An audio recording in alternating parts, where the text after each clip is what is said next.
पति की प्रताड़ना से तंग आकर विकलांग महिला पहुंची पिता के साथ थाने। संदेश थाना क्षेत्र के खंडोल गांव के एक विकलांग महिला, जिसकी शादी 2015 में सहार थाना क्षेत्र के खैरा करवासी गांव में कौशल सिंह के पुत्र गुड्डू कुमार के साथ हुई थी। इसके बाद महिला से 2 बच्चे भी हैं।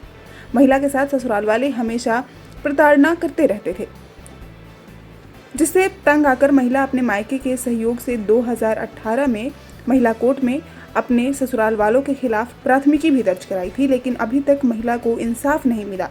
फिर दोबारा महिला ने न्याय की गुहार लगाने के लिए संदेश थाना पहुंची है। देखना यह है कि कब तक इस महिला को इंसाफ मिलता है। के साथ क्या क्या मामला है, कैसे क्या मैंने हो रहा है, उसके बारे में बताइए। शादी किए थे, कब इसका पटना ये सब मैंने शादी के 1 महीना के बाद से पटना शुरू कहीं जोर से रिकॉर्ड करते हैं।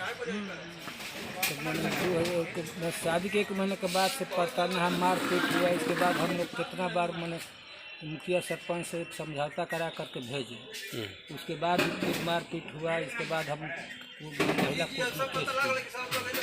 फिर महिला कोर्ट से केस के बाद भी मैंने उस समझौता के साल भर तक ट्रायल में रहेगा, इसी तरह में तो फिर हम केस चालू कर दें। इसके बाद कोर्ट बुलाया कि मैंने 1 महीना पाप। आपको मैंने लोग कौन कौन प्रताड़ित करता है?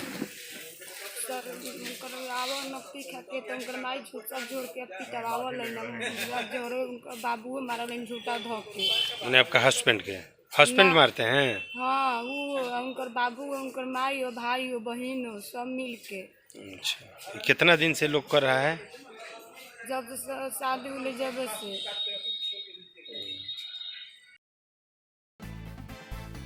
भोजपुर न्यूज के लिए संदेश से आलोक मिश्रा की रिपोर्ट। इस खबर को अगर YouTube पर देख रहे हैं तो चैनल को सब्सक्राइब कर घंटी को दबाइए। Facebook पर देख रहे हैं तो पेज को फॉलो, लाइक और वीडियो को शेयर कीजिए। और भोजपुर जिले के तमाम खबरों को सबसे पहले अपने फोन पर पाने के लिए प्ले स्टोर से भोजपुर न्यूज ऐप को इंस्टॉल कीजिए।